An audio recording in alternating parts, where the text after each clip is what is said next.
got it. There we go. So yeah, well, I got one person actually with me, and I'm hoping that there will be some more, but it doesn't matter if there aren't, because this is being recorded, as you just heard, and it's going to be on Facebook and Twitter and Instagram and YouTube and probably the moon as well, if I can make it up there. And I'm hoping this is really going to work from now on, because it's a lot easier for me than working with Facebook Live and even with StreamYard, which isn't as good as Zoom. But there we go. So anyway, great to have Helen with us. I'm going to probably, what the thing will be is, as per usual, put comments in the chat. I think we might have more availability stuff here if I get myself together. So we will go to me and we will go to, come on darling, move. Thank you. It does take time, this thing. And we should have, yeah, we've definitely got chat. And no, I haven't got the hands up thing on here, and I haven't got the questions thing. So put questions in chat if you arrive after I've got going, and we'll see what happens. Helen, can you tell me something? Am I looking at misty and rather vague to you? Do I need to clean my lens? No, you look clear to me. Well, I shall give it a bit more anyway. Right. Just blow your tiny mind at that, wiping people's minds like that. Okay. Well, new adventure, Ellen on Zoom, and hopefully coming through on Facebook. And I hope being what I want to talk about, which is being authentic. It's bloody hard being authentic, as most of us will know. We are encouraged to be normal, and we are encouraged to follow the crowd and do what everybody else does, and to worry about what other people think and all the rest of this kind of stuff. And it doesn't help. It doesn't actually make things easy for us to do it. But for lots of reasons, it's really important that we have a go and try and become as authentic as we can. I said in the little piece on Facebook, how does it help planet Earth, Mother Earth? Well, it does. In probably what are quite subtle ways to many people, but let's give it a roll anyway. Yeah, there's a really good one. I haven't got a video to show you, but I was talking to my mate, Fiona, today, and it's a big day for her. And this is actually all about being authentic, but there you go. Because she keeps poultry. She keeps geese and ducks and hens. And there's been bird flu, as you may already know. When there's bird flu, the government puts in laws that say, if you have not locked up all your poultry and made sure that no wild birds can get anywhere near them and they can't get out anywhere, if you haven't done that, we'll fine you about £2,500. Now, you know, if you're sort of super whiz bang billionaire poultry farmer in Lincolnshire or somewhere, it probably doesn't matter a toss to you about that. Somebody like Fiona, that's sort of a 2 or 3 months income. So no, you have to do it. But despite what we might think, or sometimes may think, poultry are not supposed to be indoors. They're wild birds, or they were wild birds. And even if they're tame birds, they like to be out. They like to flap about. They like to roll in the dust and be outside, eat grass, eat everything. And if you're a duck, and this is what I'll get her video off her and put it up tomorrow. If you're a duck, it's really tough because ducks need water. and giving them a decent bath in your shed, your barn, or wherever it is very hard work. So these poor little souls, the ducks and the geese and the hens, have all been in the barn, shut in with water, definitely, but not a proper bath, not a proper nice big bath they can have a swim in and a splash. And they were let out today. Today was the day you could let your poultry out again. So in the morning, she was letting them out. And I phoned her and called and on video. And so she took me outside, and one of the ducks had found the bath, and she hopped in it. She sort of stood on the edge, looking over the edge at the water, going, "Oh my God, I haven't seen this for months. Oh my God, what's happening?" And then she splashed herself in. And poor soul, she was really tatty when she came out of the barn. She was all dusty and her feathers were every which way. And that's not good for poultry to have that, or any birds to have that. So anyway, she lay in the bath with her wings out like this in the water for a bit. And when she was nice and wet, she had the most terrific splash. You could really feel the bliss coming off her. And that's the first proper bath she's had since November.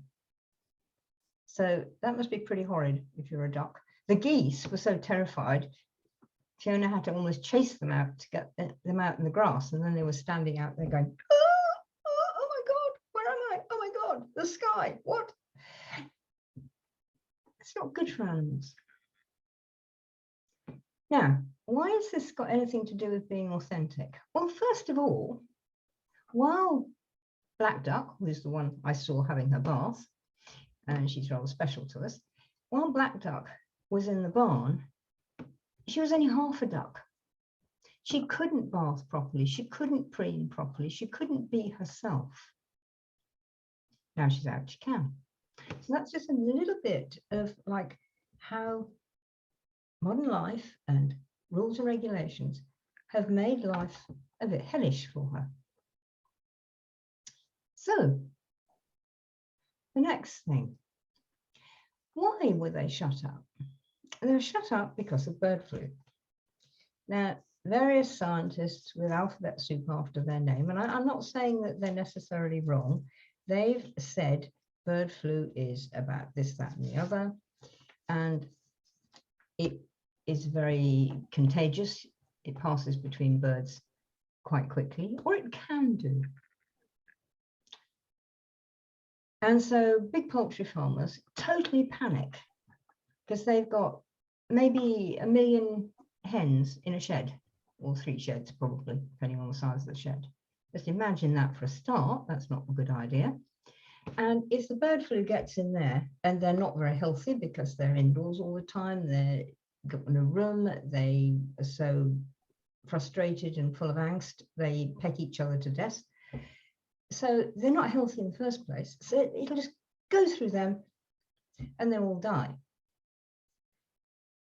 I don't know whether the poultry farmers actually care in their hearts about their dead birds, but they do care in their pockets about their dead money. So they say, right, everybody's going to shut down. And these little tiny, 2 half-baked farmers or smallholders like Fiona is, and people like me who might have half a dozen chickens in the garden, you've all got to shut it down because you're the cause of this, which we're not actually. Because the parts of the science that the government has taken hold of are the parts that talk about the infection and how the infection will go through big poultry houses and all this kind of thing. There is actually scientific evidence, well buried. You do have to hunt Google for it. And then when you do, you'll find that very little has ever been found in garden chickens, smallholders chickens. We've only got sort of about maybe 10 or 20 at the most. Nothing has happened with that. there's very little bird flu actually out amongst the wild birds. There is some, but very little.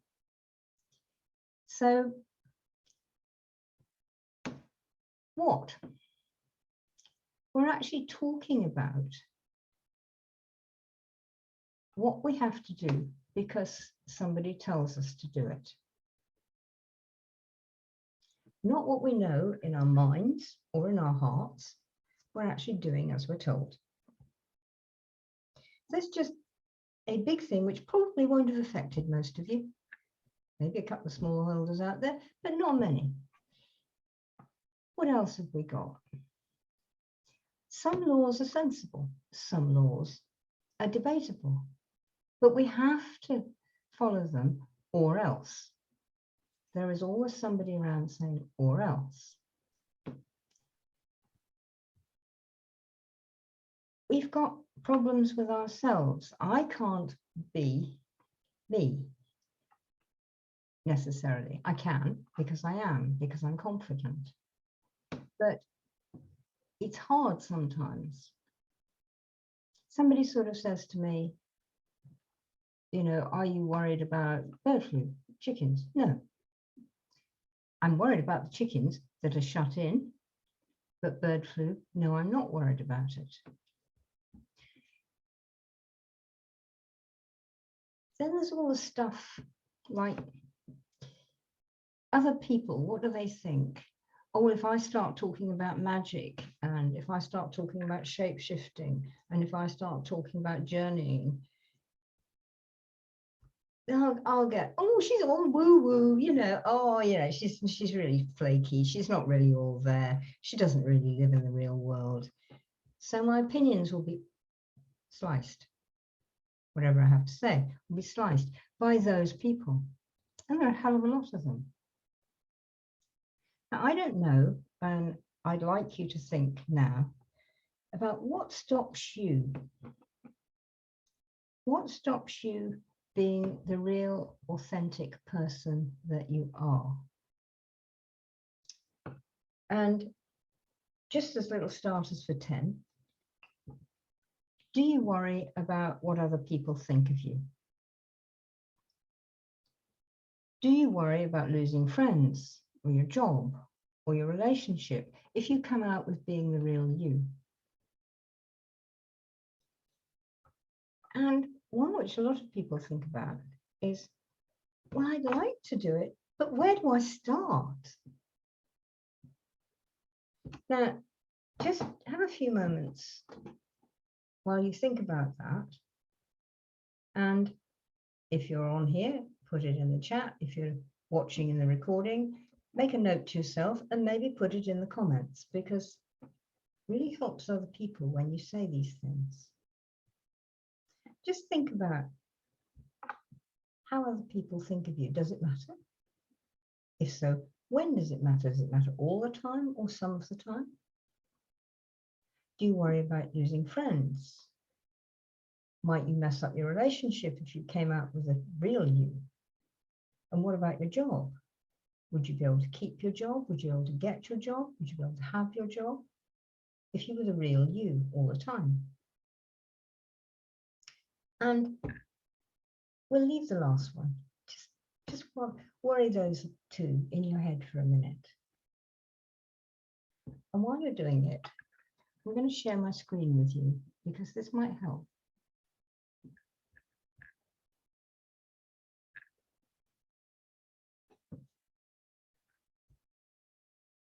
You're not here to fit in, darling. You're here to break the mold. Be a hybrid. Flow of contradictions. Sexual and spiritual. Soft and powerful. Wild and holy. Dark and luminous. How often in your everyday life can you be those?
Okay.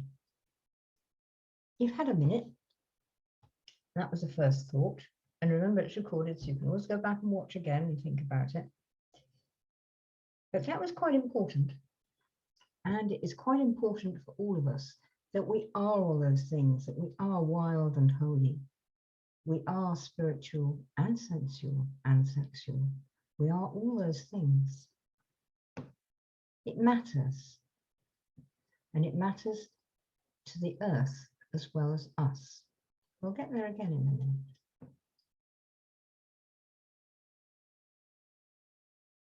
One of the other things that I wanted to share with you today and about being authentic is this one. Let's try for this one. Amazing picture, isn't it? Amazing tabby cat. And here is the cat. And she very carefully and cleverly carries the shadow of herself on her back.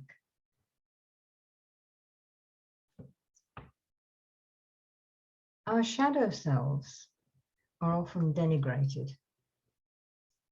We're told, oh, we need to deal with our shadow self. But very often, what our shadow self actually is the real wild self, the real wild me trying to get out. And we carry our shadow self on our back, as cat does here. And you've got to, that picture's good, you can see it. But with us, you can't see it so well. And most of us are very good at hiding it. But that shadow self is that wild self. And it's lovely here, it's dark. She's a dark black and white tabby. So her shadow self is dark and full of other shadows inside. And it's that shadow self that we need to learn to talk to. But how do we do that? It's not easy. And that's a big problem for many of us. How do we get there? Where do we go? What's happening? How do we manage this thing? And where can we start? And sometimes we feel that our shadow self is going to be like this.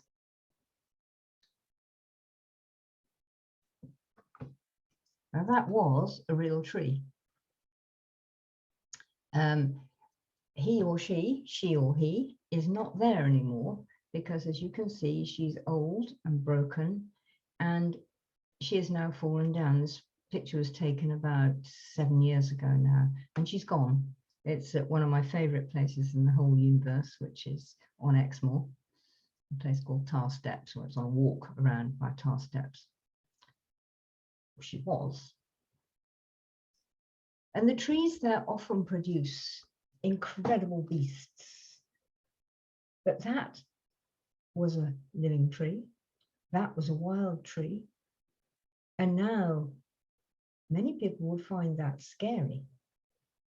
I don't, but then I'm weird. I'm fully happy with my shadow self. And there she is, standing there in the wood. And when she was there, you actually came round a corner to her. So you said, oh, and you see her. And she is tall. She is about 20 feet tall. So that was a big old tree stump. And we think of things like this. And our everyday life has told us that weird beasties like this, look, she's got her mouth open, ready to bite us, and her ears are forward. And her nose is sniffing to us, and her eyes are looking at us, and her hand is coming out there to grab us. And are these legs, or are these two more arms to grab us again? And what's she going to do? I mean, would she eat us?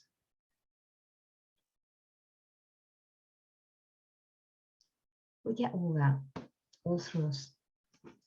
We've been told that things like that, things that look ugly are scary. Things that look ugly are bad, and they'll probably out to get you. sorry, they're not. That tree certainly wasn't out to get anybody, except in the sense of getting hold of them and saying, hello, are you going to look at your shadow? Look at me, because I'm both incredible, a monster, and I'm ugly, and I'm beautiful. And that's like you.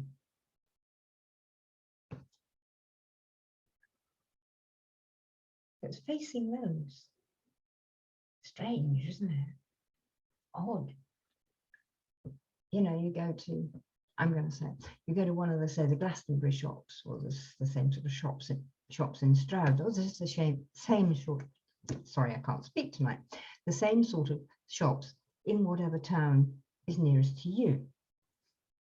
And they've got pretty little cute elves and cute little fairies and lovely smiley witches and all that kind of thing. And that's how fairyland should be. And that's how Otherworld should be. And as long as Otherworld's nice like that, we're all right. But of course it isn't.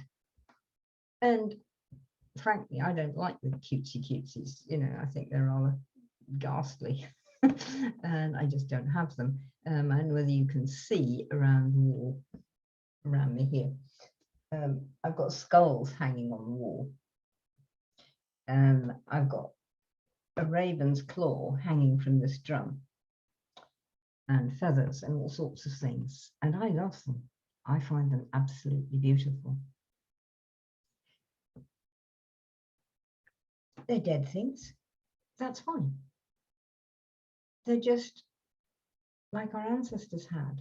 They're the bones for us to remember what they were and what they held for us and what they still can hold for us now, which is how our ancestors used them.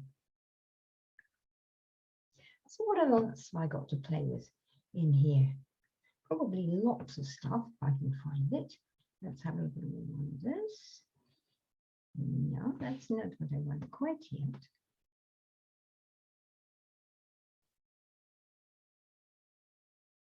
Yeah, how can we help Mother Earth?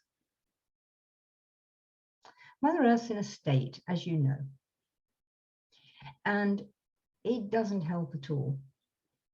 Us not being real, us not being able to face our shadows, us not being able to integrate our shadows. I'll talk about Ged in a minute, Wizard of Earthsea, and him integrating his shadow, because that's really important and it's part of what we do. But first of all, this is one of the reasons why you need to become your wild self. This is our old friend, Dr. Einstein, Professor Einstein. He was a very wise man. He got to be nice anyway, because he had a cat and he always talked to his cat, and I'm sure she must have been his familiar. So I'm bound to like him anyway. Anyway, I think most people find that he was brilliant. But he thought a lot beyond E = mc², which is a big thing in itself. And this is one of his sayings. Insanity is doing the same thing over and over again and expecting different results. Now,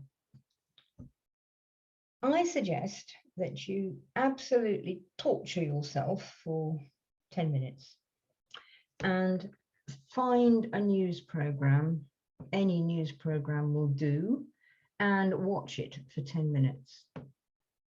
And tell me if this isn't what you see. Insanity. These people doing the same thing over and over again, expecting different results. Take one particularly relevant to planet Earth, COP, whatever it was, in Glasgow last October. It doesn't matter which COP it was. They've been going since, I think it's 1972. They've been having these meetings to decide how to stop ourselves doing insanity things and so save the planet. So far, we haven't done any of them. Oh, maybe we have. We are much better at not taking so many plastic bags from supermarkets. But in general, we're lousy at it. We don't want to change. We don't want to do different things. So the government says, we'll have this weird carbon thing where you can, well, what it is, what it sounds like to me and to anybody who's done this sort of history in their life, is the Catholic Church used to sell indulgences. So you could go and buy indulgences. So you buy sort of like a slip of paper from your bishop or your priest or whoever, and it said, John Smith has just paid £5, which would be a hell of a lot of money in those days, for these indulgences, and so therefore, for this indulgence, he won't go to hell yet. So it's licensed to sin. Never mind James Bond and License to Kill. The indulgences were actually licenses to sin, to do all the bad things that you were doing and get away with it. So now you spend lots of money on doing something like maybe planting little trees. Nothing basically wrong with planting little trees, but you plant loads of little trees so that you can cut down loads of big trees. The big trees can store zillions of tons of carbon. The little trees can hardly store any. So you replace good things with bad things. It's not even like Aladdin and new lamps for old, although it is in a way, because the new lamps, the new trees, won't work like the old trees do. They can't. They're not big enough. They're not old enough. They haven't got enough root spread and branch spread and trunk girth and connection to all the mycorrhiza in the soil. But if you're doing that, then you can carry on flying to New York or Jamaica or wherever the hell you like, as long as you like.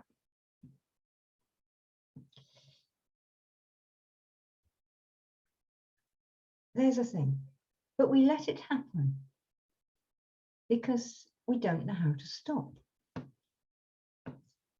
And part of the reason why we don't know how to stop is because we are not our real selves. We don't behave authentically. We don't do what our heart tells us to do. We do what the laws in our head tells us to do. We do what other people say. Now, you probably know I'm a psychotherapist as well. And one of the things which I think just about every psychotherapist is taught is that most of the people who come to you wanting help will actually be doing what we call living other people's scripts. So they're all, in that sense, living in fairyland because they're living the script that their mum and dad or a school teacher or their husband or whoever it is, that the authority figures that they take notice of, they're doing what they say. They're not doing what their own heart says. And they don't know how to stop. But if I do, he'll be all upset. But if I do, he'll be horrible to me. But if I do, he'll leave me. It can always be she in all of those as well. So we're living what other people want us to be, not what we really are, not what our heart says that we are and we do. Another thing we're doing there, and this is both for psychotherapy and for being awareness, that's what we call shamans, and that is we're disempowering ourselves. Now, an awful lot of people and who came to me and who still come to me for psychotherapy, they don't have their own power. Well, I'd love to do that, but I can't do that, but I can't do that because. And that's because of something somebody else says, or even worse and even more scary to the both the awareness and the psychotherapist in me, is they can't do that because they're afraid of what people might say, not even what they will say, not even what they have said, but some vague, cloudy thing in the future that they might say. So the insides of their heads and this goes for the awareness and the therapist, for me, they look like a ball of wool that a kitten's been playing with. I call it kitten knitting. So everywhere. They can't sort the threads out. They can't work out where they are. And there's something which I certainly do in the apprenticeship, which I'll talk about in a minute too, is we have this exercise. And it starts off with the idea that I'm going to tell you to drive to Birmingham. But I'm not telling you where you are. No? Blindfold, you don't know where you are. I'm not telling you. How are you going to drive to Birmingham if you don't know where you're starting from? You don't even know which direction you're pointing in. You don't even know which direction Birmingham is in from where you're standing. You know absolutely nothing about where you are. So how can you change? How can you move? How can you do anything? Because you haven't got a clue where you are. And this is the bit, I don't know where to start. You don't. I don't simply get that. I did my starting a long, long time ago, so I'm not quite in the same position. But I have been in places like that. I have been in a place that I don't know how to get out of this. I don't know where I am. I don't know what I'm doing. So I do get it.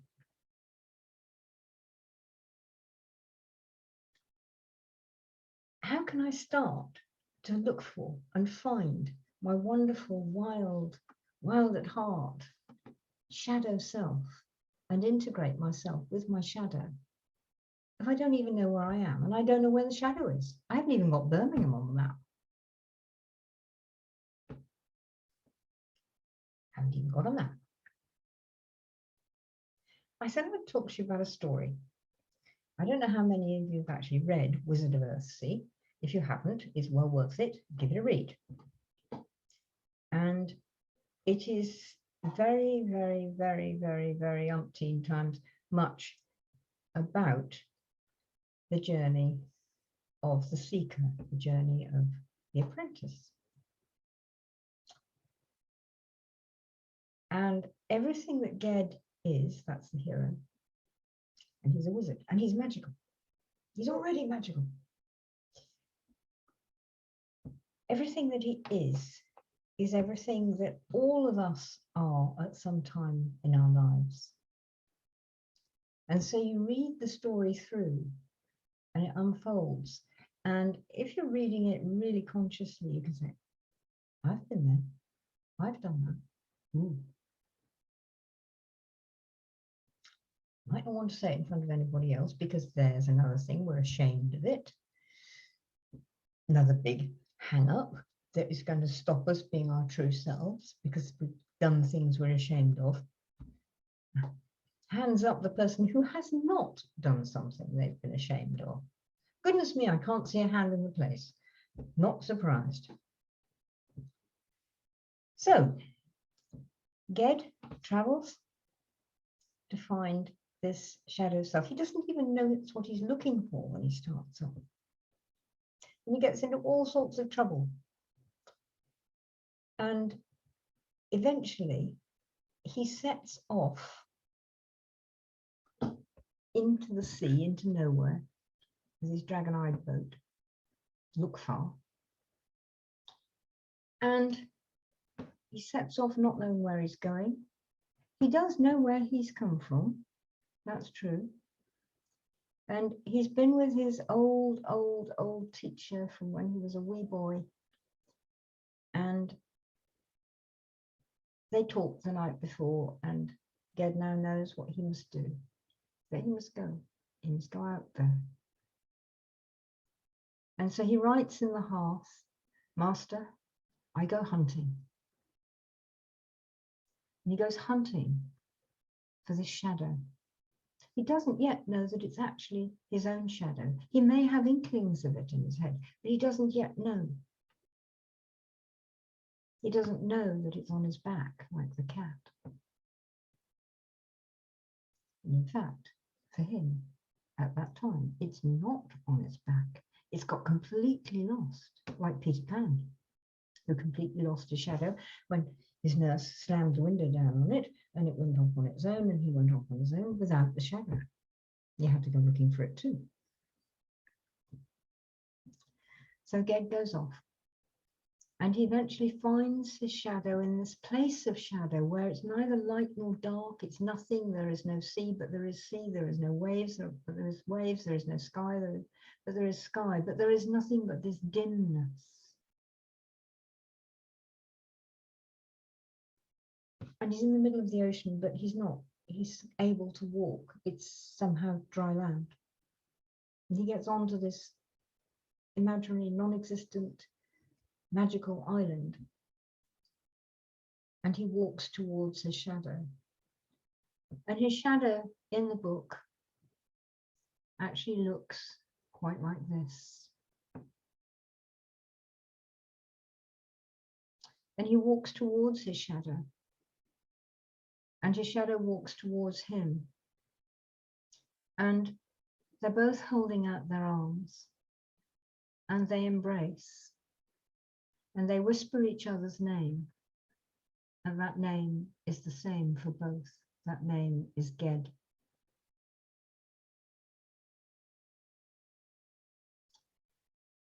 So that's what we all have to do to be authentic. And by God, by all the gods, it's tough. I've done it. I'm still doing it. You never stop doing it. That's the other thing. You know, there's no time to, oh, I've done that. I don't have to do it again. You have to do it every blooming day. Honestly, you do. But on the other hand, you get very good at it, you get very used to it, and you actually understand how much you're learning and how much fun it is. Yes, it is, really. I know it doesn't sound it right at the beginning, but it does. You get there. So you need to find your shadow, because your shadow is this wild, sensual, holy self. When you do, let's have another share. When you do, this is what happens to you.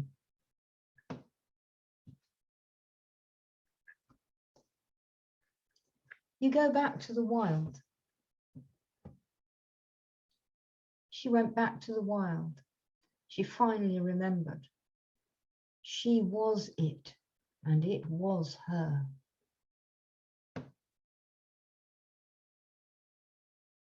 Yes? And this is it. This is how you do it. And you become one with the darkness. That's partly why so many of us witches have ravens. It's a raven. Not big enough, so maybe he's just being a crow. But we have the corvid family, and they're so often black. And you go back to the wild. And the wilder you get, the more immersed in the wild you become, the more you remember. And you remember that you are it, and it is you. And that is finding yourself and being authentic. Because when you are, that is when you are empowered. That is when you empower yourself. And that's so important, to be empowered. We have given away our power to parents, school, friends, job, relationships, governments, councils, car tax, whatever. Our purchase, mortgages, goodness knows what. We give away our power without even noticing we're giving it away. There are times when you share it, when you say, yes, I will do what you say now. But that's always consciousness, always thought, always question. Because you've thought about it, you've really gone into it, you've really felt it, and you've asked your heart too.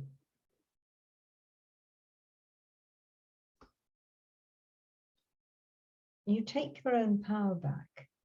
And when you take your own power back, you can say, no, I'm not buying that. I'm not into that. I won't carry that. I won't be that. And you can also say, yes, I will do that. I am that. I believe that. That moves my heart. And you know something else when you get there too. You know what makes your heart sing. And that's where you go. When you find yourself, when you become your authentic self, you know what makes your heart sing. And when you know what makes your heart sing, you also know how to learn how to get it and do it. It doesn't happen. There isn't a sort of fairy with a magic wand going sort of da da da da da da dunk. There you are. No, don't happen. But you know how to get to where you want to be. You now know where you are on the map. So if I say drive to Timbuktu, you can say, oh, it's going to be a bit long journey, but there's a couple of ferry journeys, but yes, I can do that. I know how to do that. If I say drive to Birmingham, yeah, fine, 2 hours, whatever. Because you know where you are. Where you are is not perfect, and you are not perfect, and you are not omniscient or omnipotent or any kind of shit like that. But you are you. And you only live the way other people would like to see you live when you want that too. Yeah, it happens. Oh, it happens often with real friends. You find, yeah, we're not quite seeing the same sunset, but it's close enough. So you can say yes easily and know it's going to be all right. And you can say no too. And also you get much better at saying no. Usually, when you say no, you don't offend people. At least, not really. They go, oh, might be a bit disappointed. Oh, Ellen won't come to that with me. Okay, well, I'll see you tomorrow down at the horse field or wherever we're going. So you haven't crushed somebody's life by saying no to them. Because they know, this is something else, they know you're not saying no because you don't like them. You're not saying no because you think they're stupid. You're not saying no to them because you denigrate them in any way whatsoever, because you won't. That sort of goes out the window, largely. You can still swear and be angry at people, but you won't denigrate them in quite the same way that you do otherwise. So you say no to them and say, no, I'm really not into that. No, I don't go for that. I won't come to that, no. I'll see you around. And they're really not that hurt. So you don't go around breaking hearts anymore. Isn't that nice? But you've got to be you to be able to do that, because as another my teacher said, you come from a place where you're easy. You're comfortable. You're not like this, you know, you're not stressed because of this meeting because you know you've got to say no. In fact, saying no doesn't stress you very much. It does stress you a bit, but not like it does most people a lot of the time. And somebody's sort of looking at you. I was watching a film where there was a jury. The jury and the leader of the jury wanted this person to be guilty. And so he's already on top of it like this, and looking at each member of the jury like this. And this one bloke wasn't going there. But eventually, and this is magic, and most people don't even know they're doing it. The force of his will, the force of his wish for everyone to say that this person was guilty was so strong. Now, let's hand up for guilty. That's a bad one because this was actually in Southern America where they have the death penalty, so not a good place. But it was a film, so, you know, but it does actually happen in real life. So there's so many things which are not nice, which we can be pressured into because we're doing what other people think. And we give them their power. You know, this man was set up as leader of the jury. I would have probably thought, you know, he's not worth it. And if he shoved at me, it would have been just too bad, mate. You know, get me another coffee. It would have not felt nice because you know how it is when you feel energy pushing on you. And of course, he, in his strength, is also gathering up the energy from all the other people, all the other 11 people, 10 people in the jury. And he's gathering their energy to him and he's focusing it on you.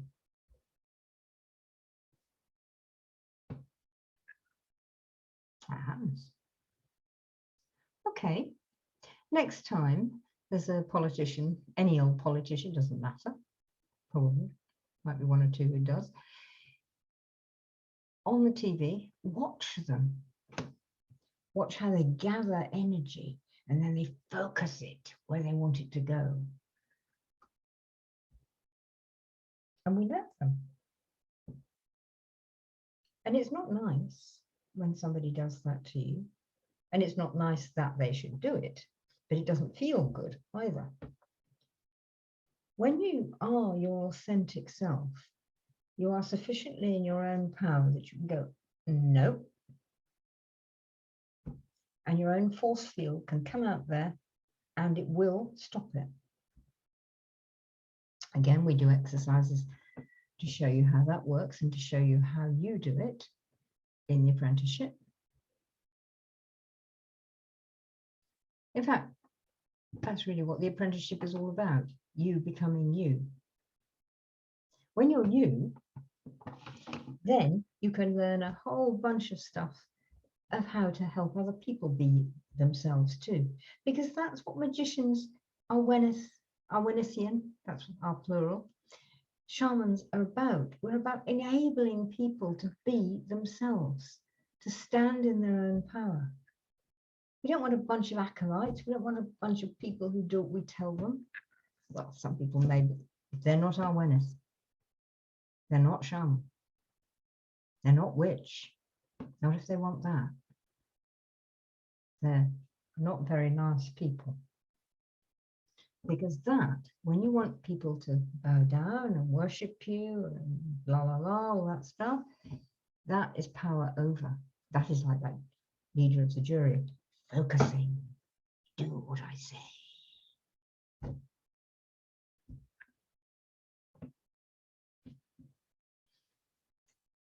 So doing the apprenticeship will take you through a whole set of exercises for a year.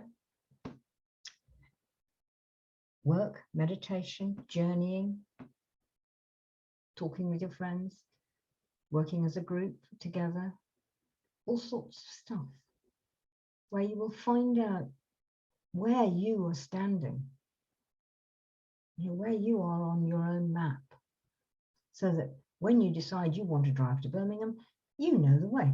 You know, if you don't know the way, you know how to find yourself from here to there on the map.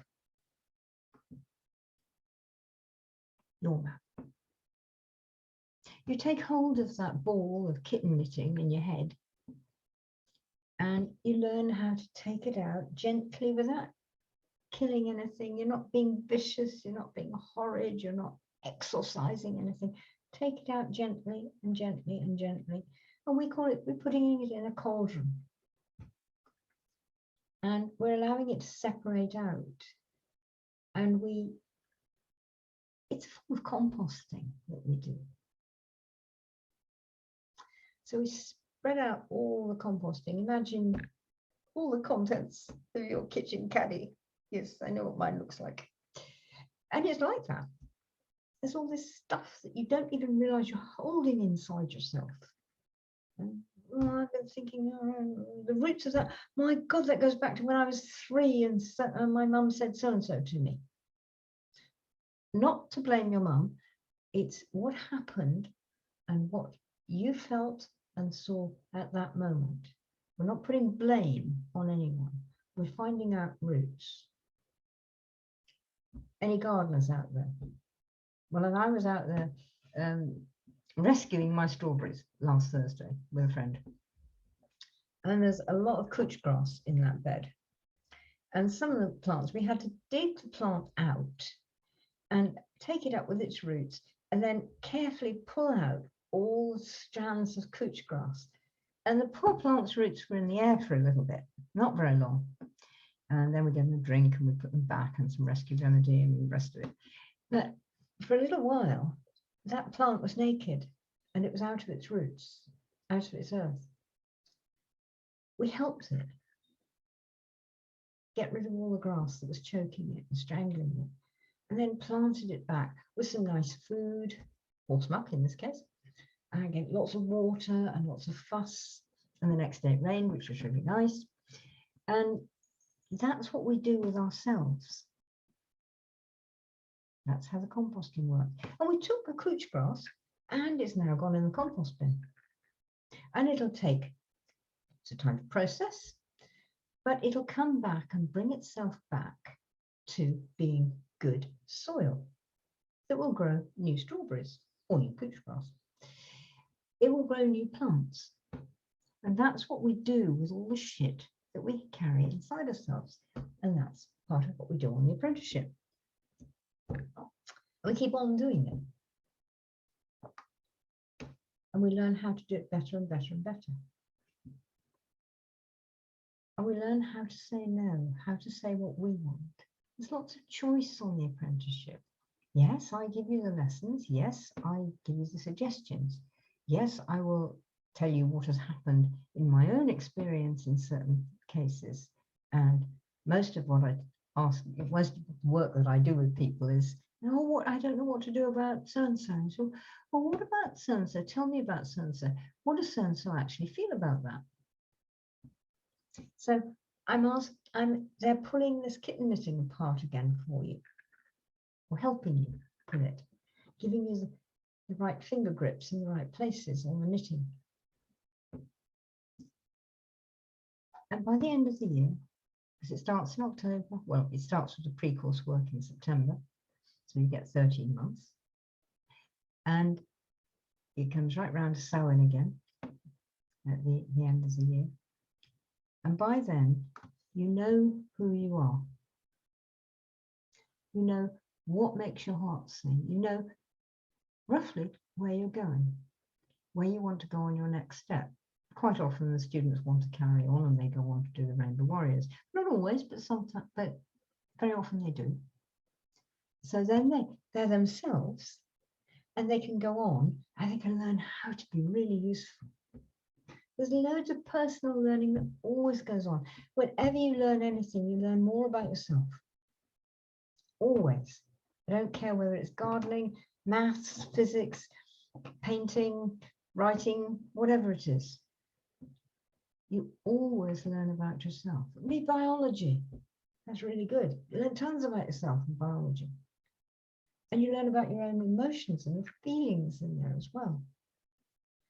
So part of the apprenticeship is about learning how to walk, learning how to move forward, learning how to go on, learning where you are and how to find your way to the next place and how to find the next place. But you start like this. Let's find it. Where's it gone? I've lost it. There it is.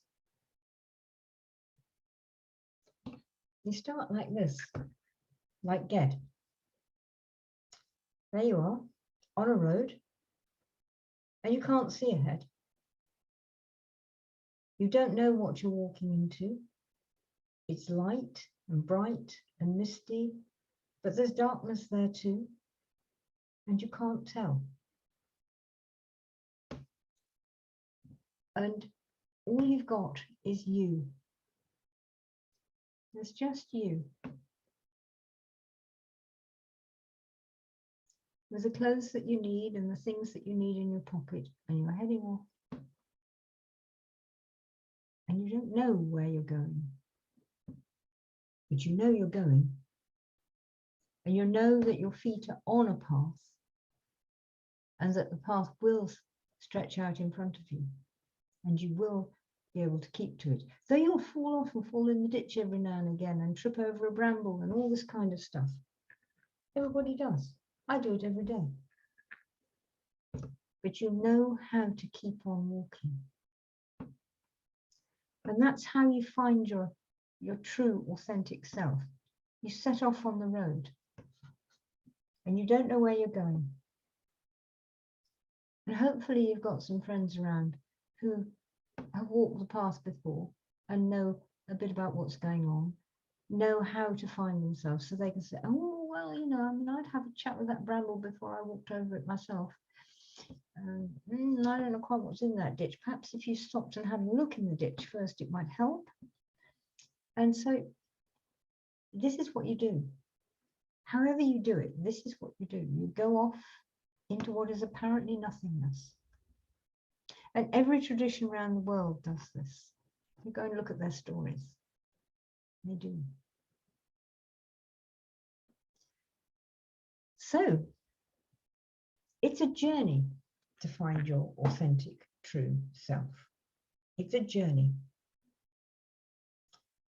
And as one of my favorite authors says, I think it's Left Hand of Darkness, it's good to have an end to journey to, but it's the journey that matters in the end. And I'll leave you there, hopefully thinking about beginning your own journey to find your authentic self. And if I can help, call me, Facebook, Messenger, WhatsApp, website, whatever. I've got lots of tools you can play with. Give me a call. I'll see you.